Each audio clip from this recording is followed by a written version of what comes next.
Joyful Danish. Stay human. Is it even still possible to stay human? Maybe. It's not too late. Hello guys. So, welcome to Joyful Danish and how to stay human in tech. Especially in Web3, you know. It's quite stressful.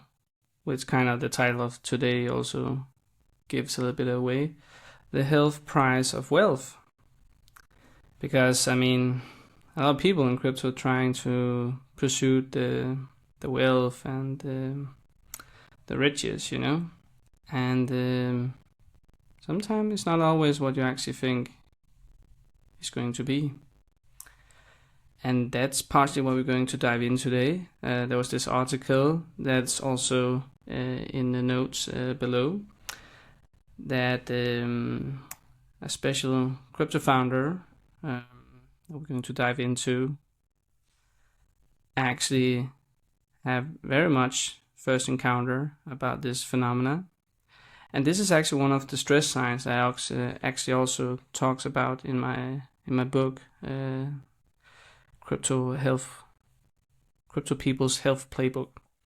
And one of the stress signs that I've gathered through different clients and so on is actually sudden wealth syndrome. That is actually a thing, and we're going to look into a concrete example of that. And there's different studies and so on.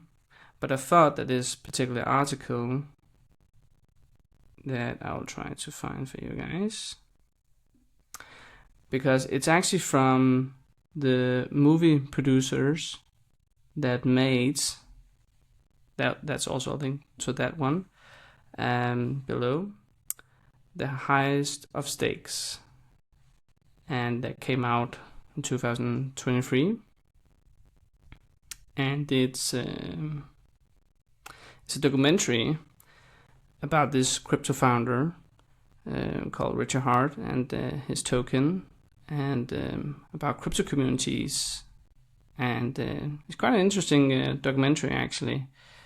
I can really recommend it if you're new and you want to find out what is crypto about, what can happen in crypto, both the good and the bad, you know.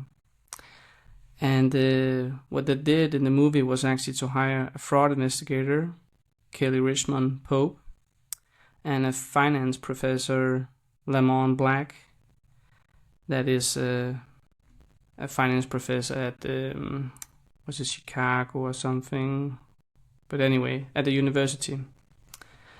And they're really doing a great job to trying to unfold, and in human words, trying to explain and slowly unfold what is this about.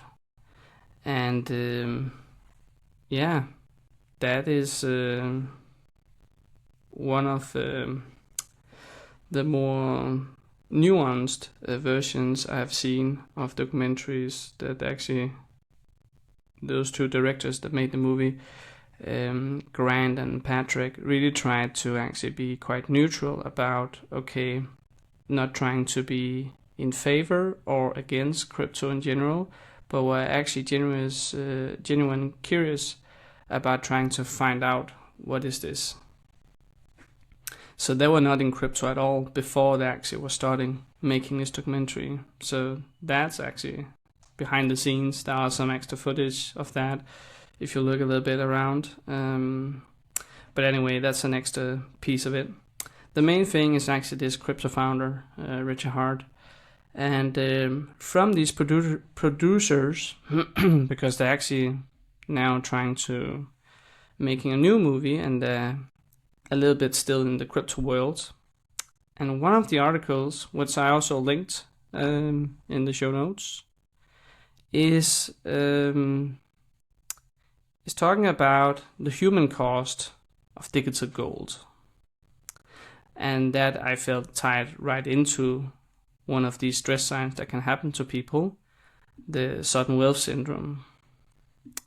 And that is like a psychological and emotional challenge and overwhelming challenge that arise when an individual experiences an unexpected windfall of wealth. And this can result from events like winning the lottery, receiving a large inheritance, selling a business, or experience a significant financial gain through investment. And that will be what crypto will be under that category, I will guess. While sudden wealth can bring opportunity, it can also create a unique stress and emotional difficulty.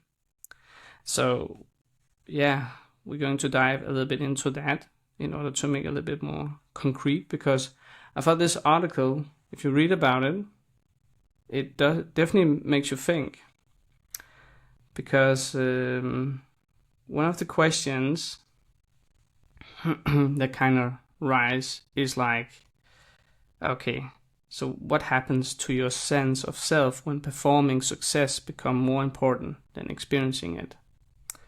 And if your father won't take your money, what does that tell you about what money can and cannot buy? And can someone be simultaneously one of the most famous people in cryptocurrency and one of the loneliest? That's actually one of the key things that often get advised, that if you win in lottery and stuff, is actually being anonymous, because otherwise you could attract unexpected and unwanted attention that also can be a stress factor. And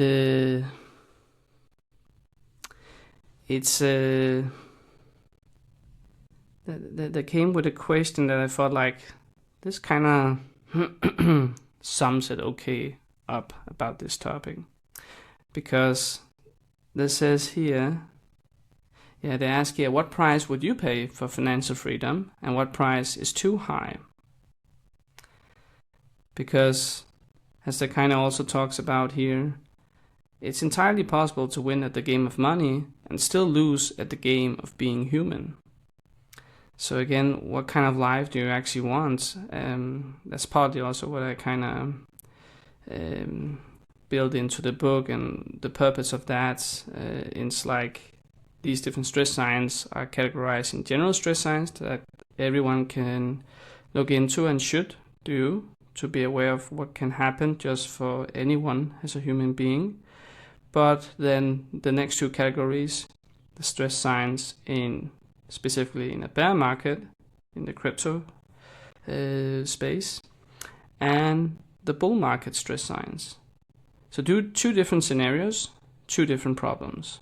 And one of these stress signs in a bull market scenario is the sudden wealth syndrome. And one of the things, for example, that can happen, we can say like possible contributing factors. It could be like sleep issues, increased stress hormones, change in daily routines on a physical level. On a more psychological level, it can be identity confusion, guilt, fear of losing it all, pressure to sustain wealth, change dynamics in relationship, that's more on the social level, increased demands from others, and isolation.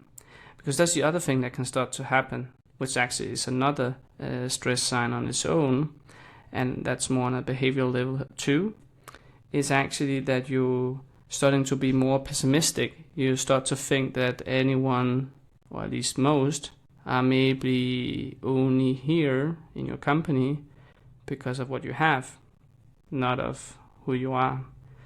So how can you be yourself? That's another challenge, that this kind of can arise to. And the paranoia of having to be extra over secure. How can you protect your wealth? And are you afraid of losing it? And there can be a lot of things. This clearly connects to a lot of other stress signs automatically.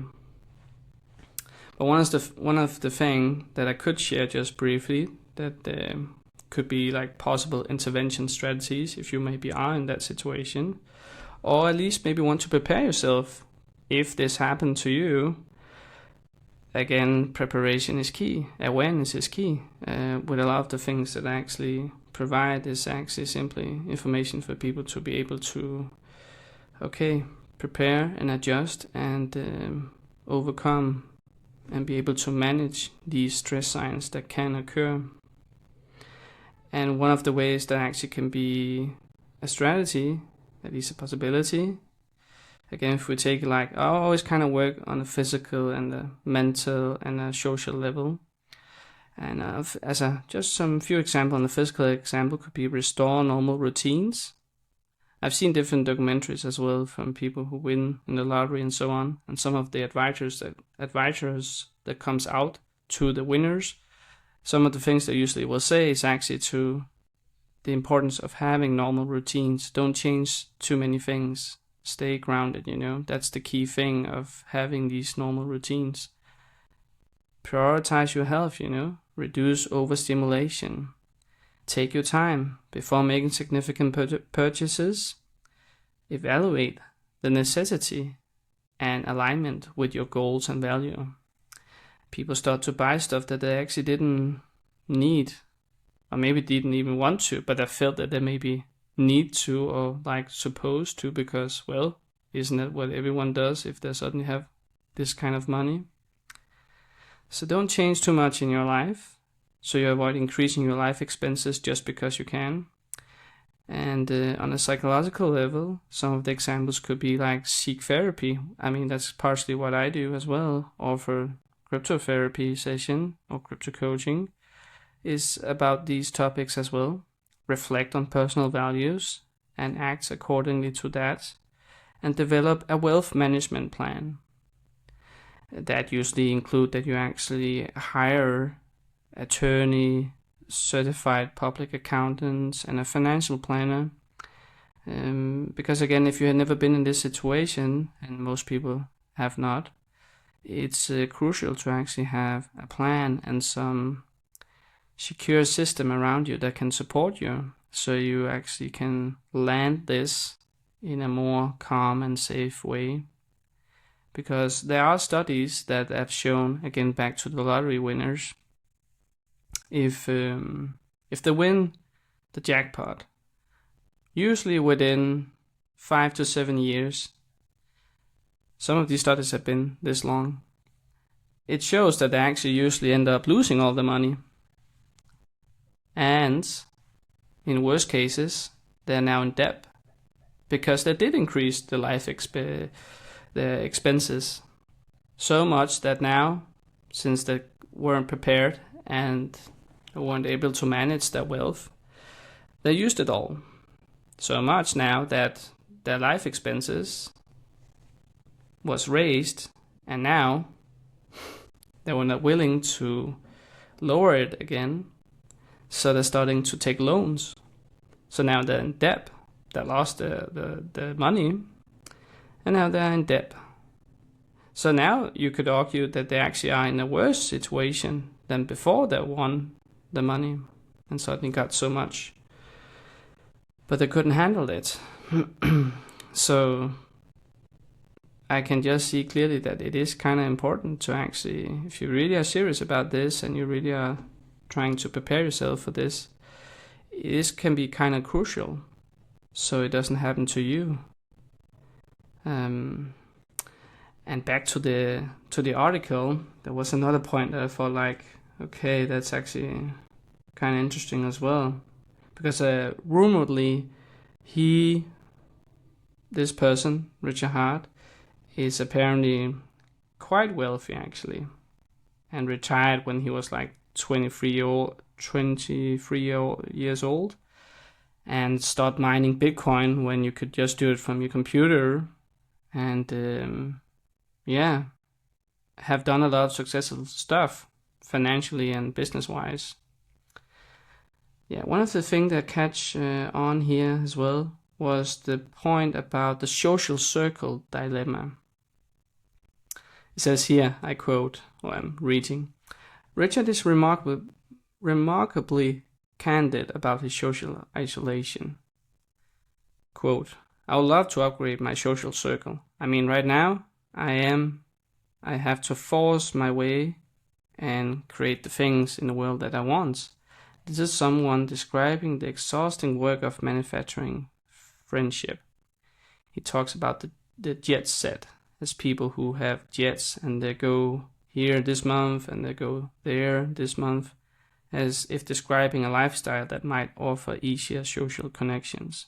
But even if this reveals the transactional nature of high wealth relationships, I want to be the dumbest guy in the room. I want to be the poorest guy in the room. I want to be able to elevate my impact in the world by improving my social circle, he explains.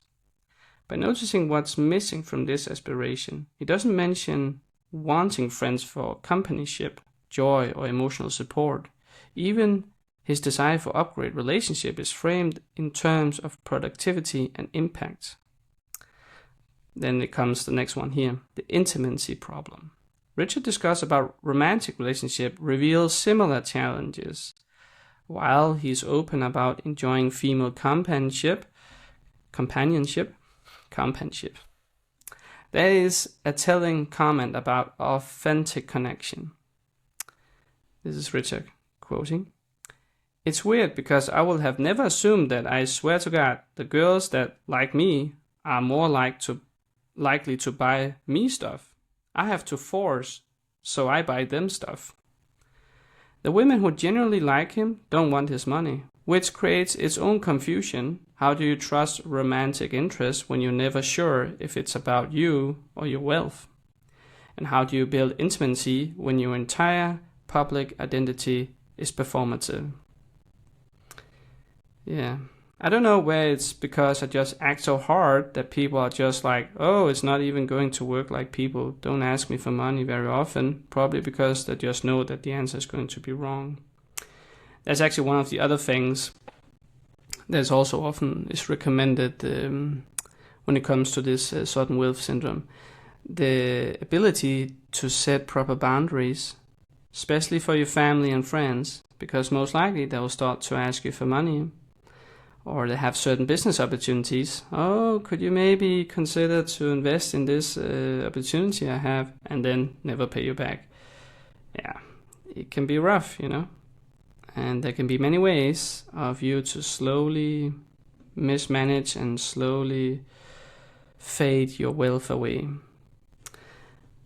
And the article is actually quite long, but I just thought that there's so many different interesting aspects of this health perspective when it comes to having a lot of money suddenly. And even though it seems like that Richard Hart slowly built up this wealth, still seems like there's a lot of challenges and problems and struggles that it's not so easy to go to pay yourself out of, you know. Well, most of us probably don't know. But if we did, and to some degree, we can maybe relate to it, you know. When it comes to the social aspect, for example, just before, sometimes you can maybe be unsure if you dress in a certain way and you are generous and give always dinners and drinks and whatnot. Who do you attract? Why are they there, you know?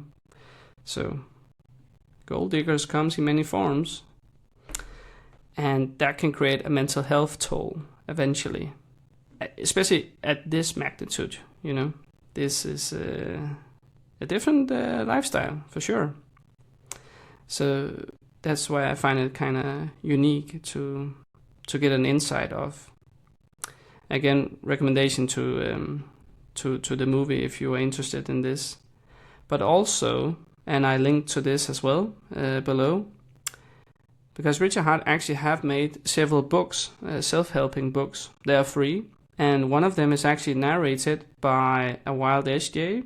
I linked her YouTube channel, but also her playlist, where she actually have narrated the full audiobook, or narrated the book into a full audiobook. So if you want to just listen to it and hear some of the perspectives that he has, at least it makes you think. And I think that's always a healthy thing to do and challenge your own perspective sometimes. And again, that's already gone almost 20 minutes now. So let's try to keep it short and wrap this up. If you guys have any questions and so on, please interact, comment, or send a question to joyfuldanish@gmail.com or find me on my socials. Again, the links are below. And I would love to hear any comments or feedback from you guys, because I will slowly unpack more and more different topics from my book and so on. But I'm open to take it in the pace and the order that maybe find you guys appealing that we dive into. So yeah, but I suggest that just to give a tease, of course I don't have to do it every time, but it maybe does make sense that what could be the next episode about. I think it could be another thing about crypto stress signs, but in a bear market. And which one do you maybe have? So that could be a thing. And of course, future episodes could be about also crypto stress signs in a bull market, to get a comparison and thereby get more awareness of, okay, what is at play in the different markets. It does seem like that maybe we are slowly ending the bear market and slowly entering the bull market. So maybe it will make sense. That's why I kind of put the next thing in order, that it is most likely the bear market stress signs I would like to unfold. Because again, I noticed that nobody really was addressing this. And the book is basically almost like an ongoing study, because I keep adding more stuff as I get more knowledge from my clients and from people I meet in crypto and the conversations I have with different people. So I get more knowledgeable about this area too, and I'm in it too. So that's the thing. I try to practice what I speak, and I try to help people in the way I can. And this is slowly unfolding, and it's been an interesting journey so far, because as you can hear also in the intro and the outro in a moment, it's about how to stay human in tech. How do we stay human? And is it still possible? Because with all this technology and all these different overwhelming stimulants we have all over the place, it can be tough, you know? So, yeah.